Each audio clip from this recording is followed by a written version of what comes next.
Esta es una bella manera de recordar el perdón de Dios para el pecador. Piense esto: cuánto el Señor nos ha perdonado. Y ya les digo, Dios sabe todo. Cuando me pongo a pensar en lo que Dios me ha perdonado, en mi vida no se produce otra cosa que un profundo agradecimiento.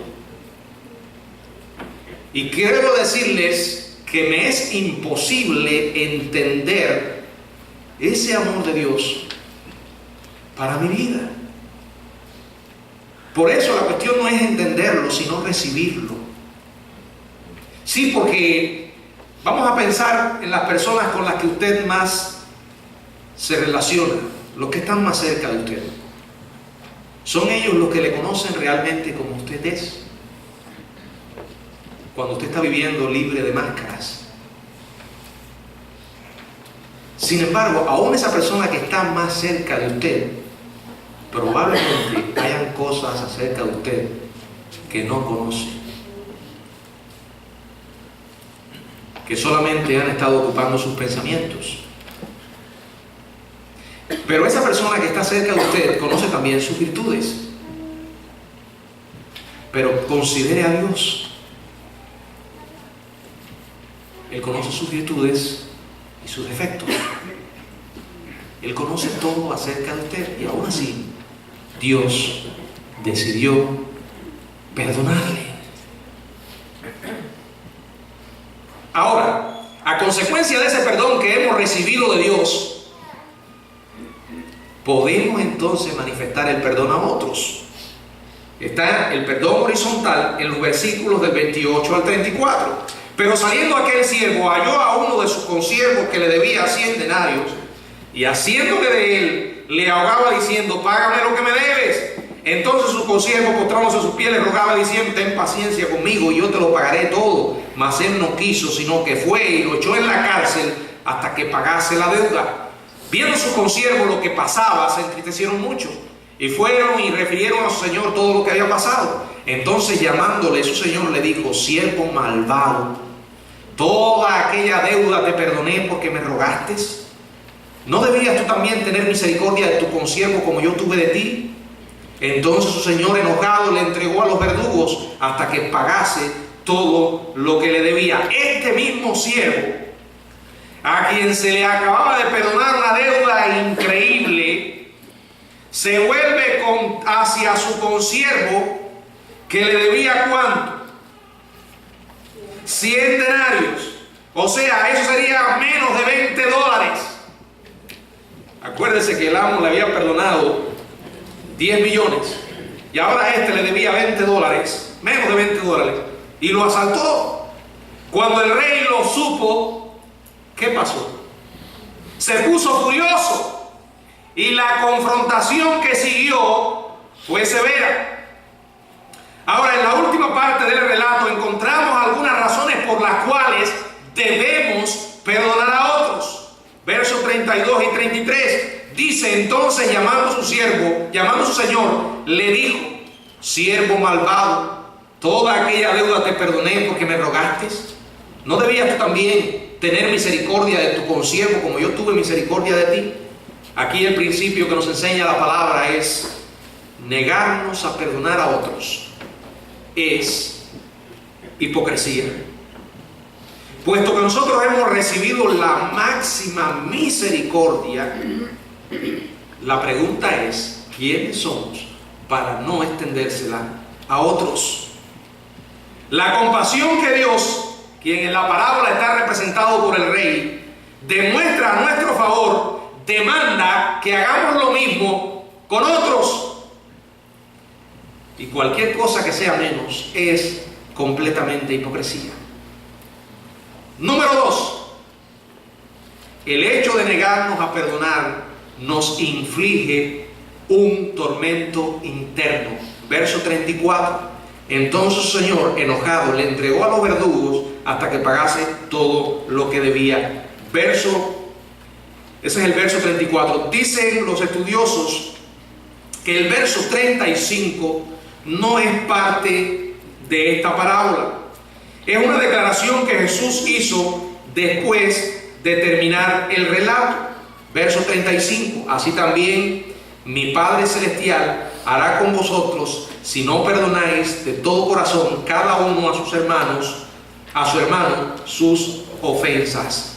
Esta es una de las verdades más importantes que Dios jamás nos haya dado a entender en relación con las consecuencias de tener un espíritu no perdonador. Cuando Jesús dice, así también mi Padre Celestial hará con vosotros, se refiere a las últimas palabras de la parábola del verso 34. Entonces el Señor enojado le entregó a los verdugos hasta que pagase todo lo que debía. Jesús dice que Dios permitirá que los que se niegan a perdonar a otros sean torturados por los verdugos. ¿Qué significa esto? La raíz etimológica griega de la palabra, de la cual se tradujo nuestra palabra verdugos, es un verbo que significa atormentar. Considere qué pensamiento tan aterrador este. En Mateo capítulo 18, versos 34 y 35, Jesús se refiere a verdugos o atormentadores. Usa un sustantivo y no un verbo. Lo que quiere decir es que el que se niega a perdonar, el cristiano que alberga resentimientos, sentimientos amargos hacia otro, será entregado a pensamientos torturantes, sentimientos de desdicha, a un agonizante desasosiego interno. Un magnífico expositor bíblico explica esto de la siguiente manera, y quiero leer lo que escribió. Dice, estas son unas palabras maravillosas para describir lo que nos ocurre cuando no perdonamos a otro. Es una descripción exacta de un resentimiento y una amargura que corroe, la horrible hiel del odio o la envidia. Es un sentimiento terrible, no podemos escapar de él. Sentimos fuertemente esta separación de otros, y cada vez que pensamos en ellos, internamente sentimos el ácido del resentimiento y del odio que carcome nuestra paz y nuestra calma. Estos son los verdugos que nuestro Señor dice que se encargarán de los que no perdonan. El decidir no perdonar a otra persona es como aquel, como he dicho otras veces, que se toma veneno y espera que sea el otro el que se muera. ¿Se han puesto ustedes a considerar que hay demasiados problemas en esta vida y sobradas razones que producen en nosotros tristeza y dolor y que nos pueden mantener bajo tensión para agregar más, dándole en nuestra mente lugar al rencor o al resentimiento? Y este tipo de sentimientos produce reacciones en nuestra salud. ¿Y quién no ha tenido que soportar tales sentimientos? Bueno, yo he ido aprendiendo a conocerme. Y creo que uno de mis grandes problemas es cuando me ocurre algo en el momento. En el momento. Son esos momentos en los que uno quisiera desconectarse del mundo y quedar solamente con Dios. Porque a veces los sentimientos nos embargan y nos nublan el cerebro. No les estoy hablando de nadie, estoy hablando de mi propia experiencia. El tiempo más difícil es cuando ocurre. He aprendido con la ayuda del Señor a superar esos momentos muy rápido, pero aún tengo la batalla cuando ocurre el conflicto.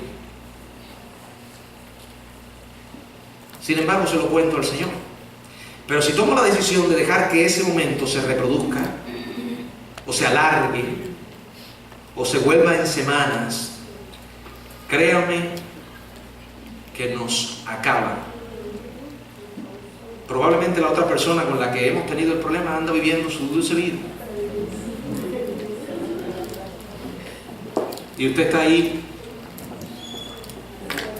amagado, que miren, yo no sé cómo le ocurre a usted. De verdad, fíjense que a veces, en estos días me contaba el hermano Giovanni, ¿no está por aquí? No, está aquí, está ahí. No voy a decir lo que le pasó, pero él me contaba una experiencia que tuvo en un lugar con alguien que le hizo algo, estando él con la niña. Y yo escuchaba la historia, y solo de escuchar la historia, yo me alteraba, porque me ubicaba mentalmente en lo que estaba ocurriendo. A usted le puede suceder algo en un momento que lo puede dejar, pero el problema está cuando nosotros dejamos que esa experiencia se alargue. Y lo que quiero decirle es que cuando usted tiene la experiencia, inmediatamente hay pensamientos que se le fijan al cerebro y se hace difícil sacarlos. Usted está mirando la televisión y está pensando en lo que le pasó. Abre la Biblia para leerlo. Y si es como en mi caso, y lo digo como que uno lee mucho la Biblia, y entonces hay pasajes que si usted no se detiene y medita en ellos, lo puede leer así. Y a veces me ha pasado que estoy leyendo la Biblia y llevo media hora leyendo y después me pregunto, ¿de qué leí? Porque la mente, con una facilidad tremenda, se nos va a aquel incidente, llega y se pega en nuestras mentes, y qué difícil es desarraigarlo. Por eso hay que hablar con el Señor y decir: Señor, encárgate de esto, saca estos pensamientos. ¿Quién no ha tenido que soportar tales sentimientos? Es una de las horribles consecuencias de no perdonar. No importa de quién se trate. Uno de sus padres, uno de sus familiares, su pastor o su expastor, un amigo íntimo que se levantó contra usted, un socio comercial que le estafó, aún el que fue o la que fue su cónyuge. Miren, a veces una de las experiencias más difíciles es el divorcio, sobre todo cuando usted ha sido víctima de una traición, porque muchas veces ocurre que el diablo se las arregla para descargar sobre usted todos los sentimientos de culpa. Y vienen las preguntas: ¿qué hice mal? Y si la otra persona no tiene ningún remordimiento, no, ningún arrepentimiento, se la va a arreglar para descargar sobre usted toda la culpa. Y esto es un campo muy propicio para el resentimiento. Créanme, hermanos, no vale la pena para tanta desdicha. Ayer estaba conversando con un joven, y saben, yo creo que a veces Dios nos habla principalmente por la Biblia. Yo estoy de acuerdo en que Dios nos habla, pero no creo que exclusivamente nos hable por la Biblia. Muchas veces Dios usa circunstancias en las que nos pone para transmitirnos enseñanzas. Dice la Biblia: bienaventurado el que, entre los sabios morará el que escucha las amonestaciones de la vida. Y muchas veces uno se encuentra con personas que usted mismo dice: esta persona me está hablando. Y ayer precisamente conocí a un joven que no sería, no sé, no puedo decir si es cristiano o no es cristiano, pero es uno de estos jóvenes que ha vivido profundamente, difícilmente la vida, según me contaba él. Y la vida lo trató duro. Sin embargo, el vivir una vida dura formó en su corazón profundos valores que quizás fueron enseñados por su madre y profundas convicciones. Y él nos contaba acerca de un problema que había tenido en su familia y lo que él decía. Y él me miraba y me decía: hay una cosa que es real en la vida y que nadie puede ignorar, y es la realidad de que todos vamos a morir. Y si vamos a morir, ¿para qué vivir una vida desdichada? Olvidando lo más importante, que son las relaciones. Y yo lo miraba, la idea que yo tenía era hablarle un poco más Y de hecho pude hablarle del Señor, pero, o sea, algo muy ligero porque estábamos en un lugar que no podía. Pero mientras él hablaba, yo decía, Dios me está hablando en la vida a través de esta persona, porque es real. A veces Dios nos recuerda algunas cosas en el momento que menos usted se imagina. Por eso es que necesitamos un corazón humilde y un espíritu receptivo. Y la realidad es, hermanos, que no vale la pena tanta desdicha. La Biblia dice, el Señor Jesús enseñó, debemos perdonar como hemos sido perdonados. Debemos liberarnos del veneno de toda esa amargura. Pero es muy fácil decirlo. Ahora es difícil. Por eso, como yo sé que es difícil, dos recomendaciones. En primer lugar, para que esto ocurra, concéntrese plenamente en el perdón que Dios le ha otorgado. Como dice esa canción de Jesús, Adrián Romero, ¿verdad? Con un mensaje extraordinario. ¿Qué sería de mí si no me hubieras alcanzado? ¿Qué sería de mí si no hubieras perdonado? ¿Qué sería de nosotros si el Señor no nos hubiera rescatado? Piense cuán inmensa, cuán amplia es la misericordia que Él le ha extendido.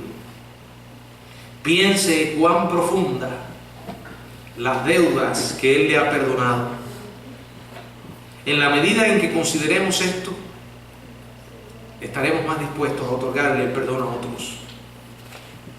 Número 2, haga frente directa y sinceramente a cualquier resentimiento que actualmente tenga contra alguien.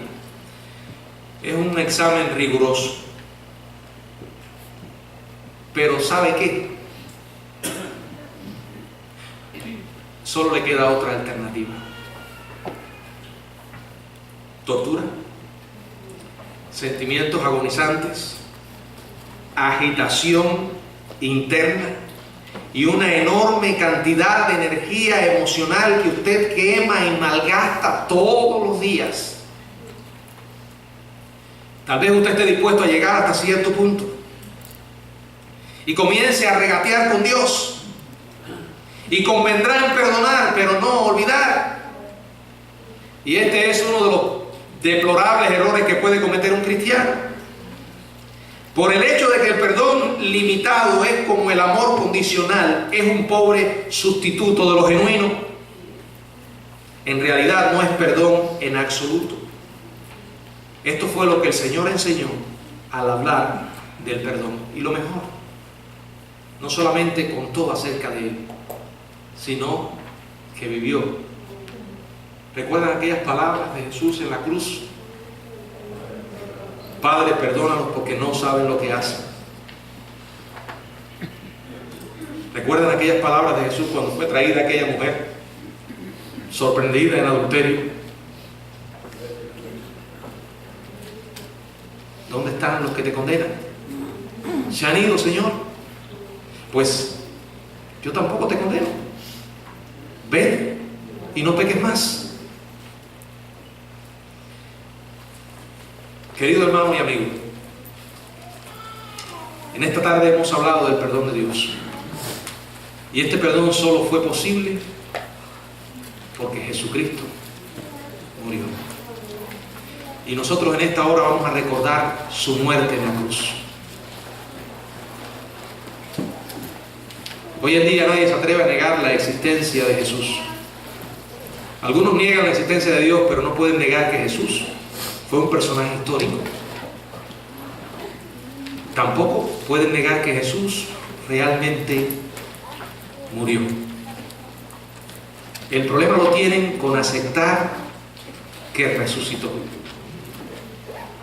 Sin embargo, las evidencias en la Biblia, en la historia y en la experiencia confirman la realidad de ese suceso extraordinario. El mensaje del Evangelio no es que solamente Jesús murió, fue sepultado, sino que además resucitó. Y yo quisiera que leyésemos allí las palabras de Pablo a los Corintios en el capítulo 15, donde él dice: porque primeramente os he enseñado lo que asimismo recibí, que Cristo murió por nuestros pecados conforme a las Escrituras, y que fue sepultado y resucitó al tercer día conforme a las Escrituras, que apareció. Miren, aquí el Señor está hablando a través de Pablo y no está contando un cuento de hadas, está relatando un hecho histórico. Apareció a Cefas, después a los 12, y por si alguien tuviera duda, dice Pablo, después apareció a más de 500 hermanos a la vez. Y para que nadie se fuera a hacer idea de que él estaba haciendo una historieta, dice, de los cuales muchos viven aún y otros ya duermen. O sea, si usted quiere comprobar la realidad de la resurrección de Jesucristo, hay testigos. Eso fue lo que dijo él. Y el principal de ellos, él mismo. Porque tuvo un encuentro con Cristo en aquel camino en que iba embargado por el odio y el resentimiento, y el Señor transformó su vida para siempre. Aquí no cabe de que Pablo sufrió una alucinación, de que aquello fue producto de su imaginación, porque aquel hombre que iba allí, si lo menos que se hubiese imaginado o se hubiese alucinado, era de que aquel Cristo que él perseguía era verdadero, y mucho menos que estuviera vivo. Él tuvo un encuentro real con Jesucristo, y los que le acompañaban fueron testigos. El Dios en el cual nosotros creemos es un Dios que está vivo. Jesucristo murió, resucitó. Ese es el Evangelio. Y por medio de esa muerte en la cruz y su resurrección fue posible el perdón de Dios. En esta hora quiero invitarle, queridos hermanos, a que participemos de la Santa Cena, esa ordenanza que el Señor estableció para la iglesia como un acto recordatorio del sacrificio de Él